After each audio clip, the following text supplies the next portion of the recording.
my name is Kali. My pronouns are they, them, and welcome to another bit of my writing vlog, which I started recently.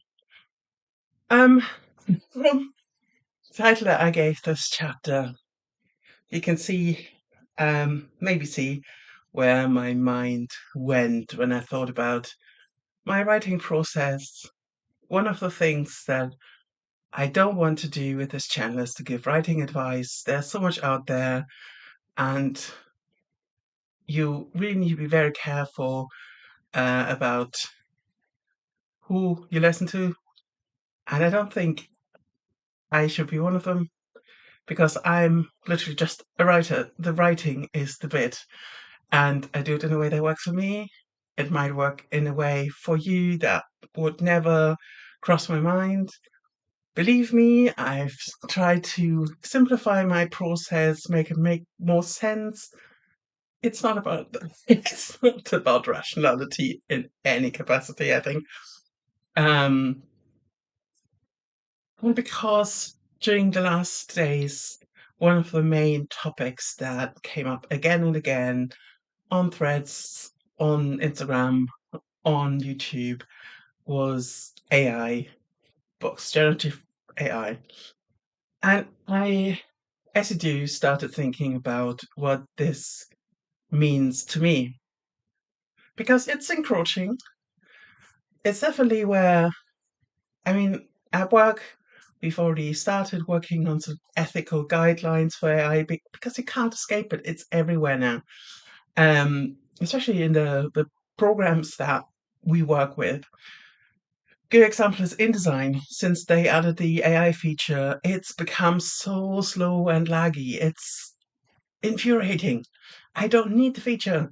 Why can't I disable it? Maybe you can. I haven't found out how. Um, because I think, in a way, AI, as many have said, is not where what you should use to make art. If it's created by AI, by definition, it's not art because the human component is missing. And if you followed me for a while, you've seen that I'm handwriting my first drafts, which seems so unnecessary, cumbersome, beyond what you need to do in 2025. And believe me, I tried.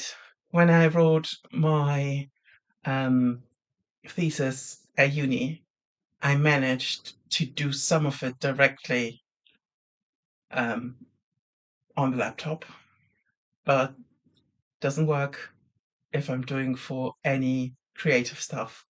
It all needs to go through the hand, which is what's really fun is that I think my right hand itself is much more muscular and agile than my left hand. Um, I'm right-handed as well, so yeah, makes total sense.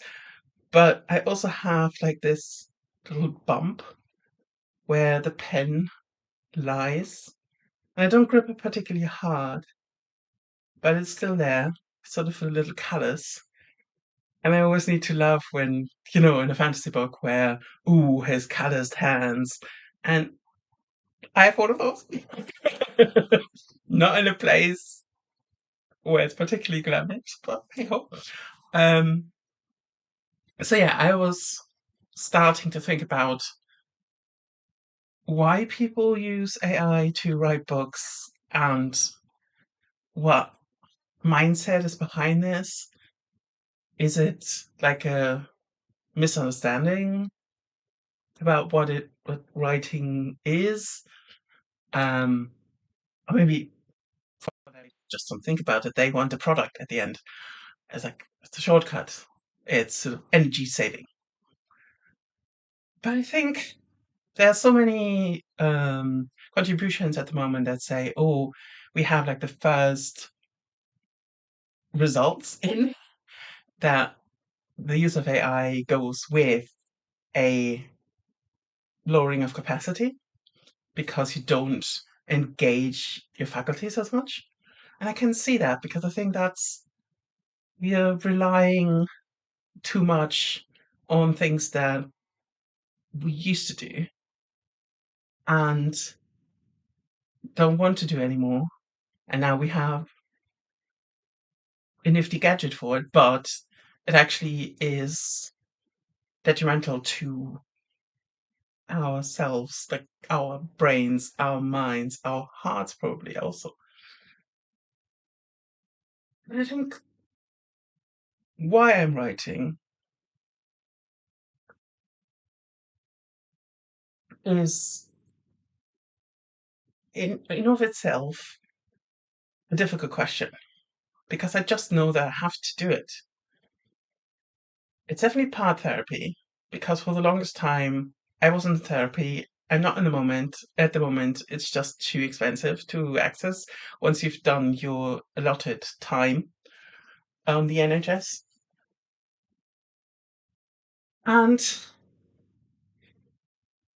I think the writing always was a vehicle to discuss things with myself, to find out about things, how I felt about things, how I felt about the world, which kind of stories speak to me. I'm definitely more of a character focused writer, dialogue focused writer. I sometimes need to see that I have some dialogue tags in there because I can sort of do the back and forth all day. That's my favorite game. Um, but I think the discussion shook loose quite a turmoil for me, where I was again questioning something that I do on a daily basis that so many people don't want to do. They just want what comes out at the end. While for me, actually, doing it is the important part. And I think lots of writers feel this way. Yeah, it might also be because as I said before, I'm more of a Gardner writer. I develop the plot while I'm writing it, which comes with lots of work at the end where you go back and then make stuff fit or rearrange stuff. I find that if I have an outline that is too precise, I just don't want to write it anymore because all the discovery is gone. I've already written it. That's how I feel about it. There always comes a certain point at the process of gathering ideas where they sort of start to stick together like soap bubbles, where I know I need to start writing it, otherwise I won't, because all the corners are explored. I don't need to do any more on the idea. And it's also because with Dragon Watch, I'm in such a precarious first phase where I'm still figuring stuff out.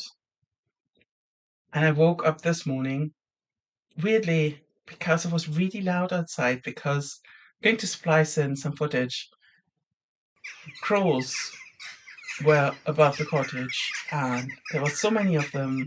It was the sun went up, like lovely colors as well, and you could see so many crows over the rooftops.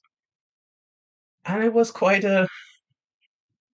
It wasn't really an ominous sight, but everyone who's read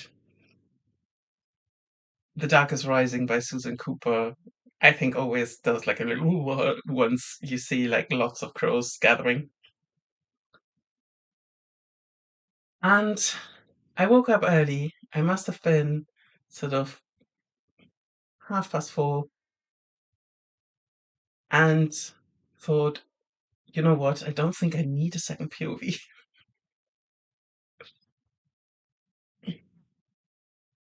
because I think it's this kind of thing,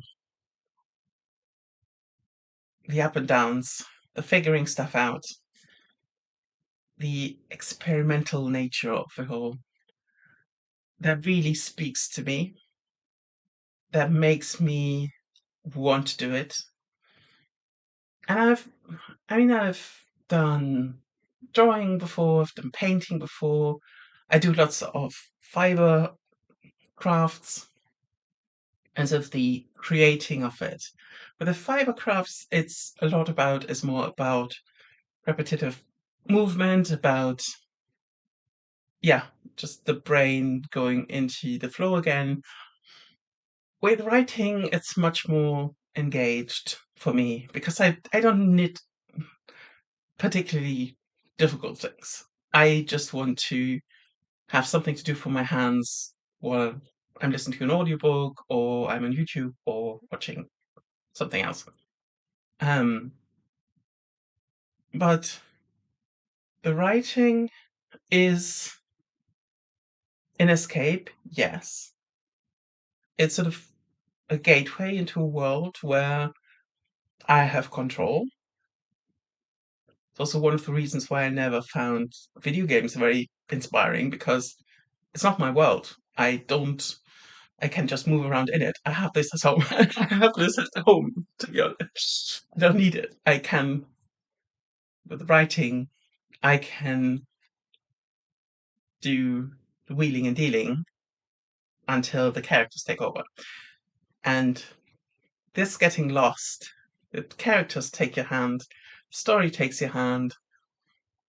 That's the moment why I'm writing. And you don't get this with AI because that's the thing that the AI does not do for you, really. It just regurgitates everything. Um, when the notice came out that Meta had trained their AI feature on uncounted books that I've just scraped from the internet without any notice, I did the search. And lo and behold, my first book that I published last year was among those books that Meta stole.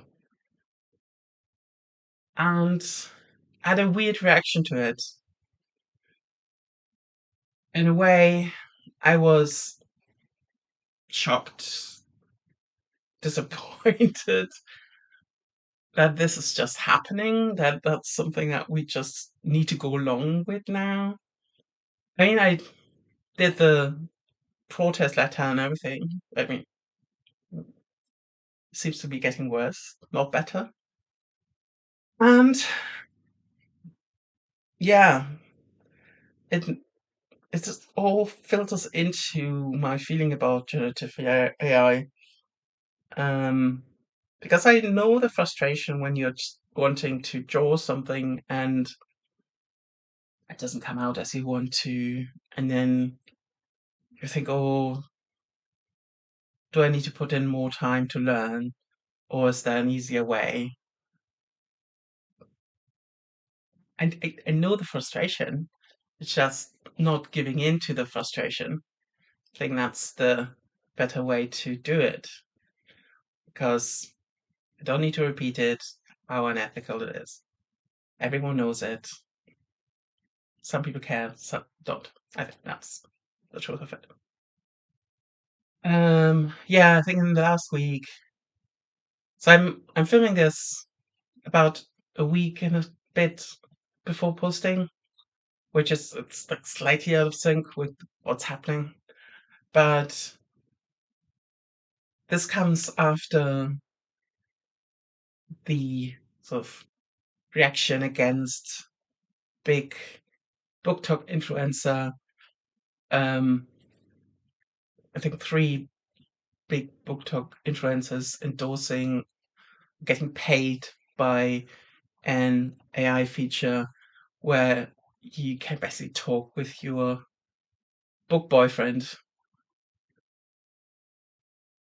The examples that they gave were very repugnant for me. It's just okay.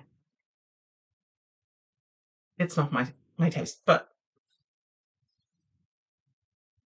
it's just the jump that we need to make, if that's something that appeals to us, like being really as the character in the story, just being talked at by a machine that wears the mask of your favorite character. If you would write, you get that for free. That's exactly what it is. You can get inspired by your favorite character in another show, another book, put your twist on them. I don't know. As you think, like these kind of things start to accumulate in my brain, and then I ranting. What I wanted to do is to show you for the book that was stolen by AI. These are the two notebooks. This is where it all started. This is the same kind of notebook, apart from that it's ruled. Let me just get the other that I'm using for Dragon Watch. So it's 250 pages. It's about 50,000 words. I wrote this one in black biro, and that's the second book. And my books usually come with like book one. That's literally this one, and then later, I'm sure not finding it again. Yeah, book two. That's this one. So even the finished things have a link to the physical book. And yeah, this is the book, the first one in the series, Slow Moon, Tall Trees. Slow Moon is the main character, and the subtitles are always place names, or the place names in the series are very descriptive, and it sort of tracks their journey from their home village of tall trees back to where they end up. Yes, so, and seeing the origins of this one and what it ended up being next to each other makes me quite sad in a way for people who don't go through the process, who use AI as a jump to the endpoint. Yes, I know there's lots of prompting involved and fine tuning, probably, if you care, but it's not the same. And I'm asking myself, what's the motivation behind it? Is it just that you really want just a project or the product at the end of it? Or is it because then you can call yourself something that you're not because you're not doing it? I saw a video recently about someone saying, oh, even you should write a book just for self-development purposes. And in a way, I think that's good advice because it takes you on a self-discovery journey, like how you're coping with a project that might not end up doing much after all. Maybe no one's reading it. But there's so many drafts, projects that have formed the next one, the next one, the next one. With every sec, with every one, you get better at it. You get more confident. You know your style. You find your voice eventually. At some point, you don't sound like a rip-off of whoever you wanted to be in the first place. And I'm seeing lots of readers complaining about, especially in the romantasy genre, that every book feels the same. I think I can add like a caveat for myself that there are certainly lots of building stones, that's the word, that are very similar. Where I really see it is any scene that comes close to spice, to use the term, which is, yeah, fine. I read a book recently that clearly tried to do something else. Traditionally published, more with a queer twist. And then we came to the spice scenes and they sounded exactly the same phrases used, the same sort of beats from the first encounter to the last one. Rachel has like a great video about the spice scenes in Fourth Wing and the other following books, how much they're just a formula. And this is where I really got disillusioned with the book that I liked apart from that. Where I was like, why do we need to do that? There are other ways to describe these kind of encounters. I know it's easy to fall back on these kind of phrases, but and essentially you're doing nothing else than what the AI does. You you collect what sounds familiar and then you put it down. You're not thinking about how to do it in another way. I think I need to be fair. I think it's an unconscious thing, but it made me realize not just how difficult those kind of themes are, and but also the expectation. I think it's also if you're deviating from that, there are lots of readers who get really upset because that's not what spice is in their mind. So I mean, I know humans love patterns, and that comes into that. But at the moment, I see that the patterns take over and we lose the humanity behind them, which is why having the book that I started in October 2021 stolen by Meta made me very upset because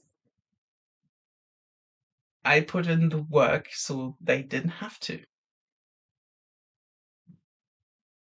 And I've started to add the no AI training, no generative AI used in this book notice at the beginning of ebooks, especially. It's a lesson, I guess. Um, but it also makes me appreciate why I want to do it the hard way. And if you're still here, I'm so grateful that you let me ramble at you. I know it can be difficult. I have an accent. Mm, I have like lots of like words that I use a lot. But this is basically me sitting down and trying to find my way through the forest. And I'm starting to appreciate why I do it the hard way. it's because only with the hard way we do it the human way. And I think that's all for today. Thank you. I'm going to start a proper vlog entry with the next one. I think I've talked too long now to make it into something else, but I'm going to give you the footage of the crows this morning because obviously I needed to try and film it. Have a lovely day. Thank you so much for being here.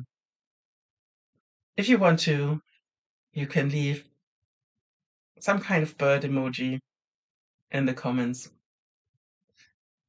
And yeah, we're going to figure it out together. At some point,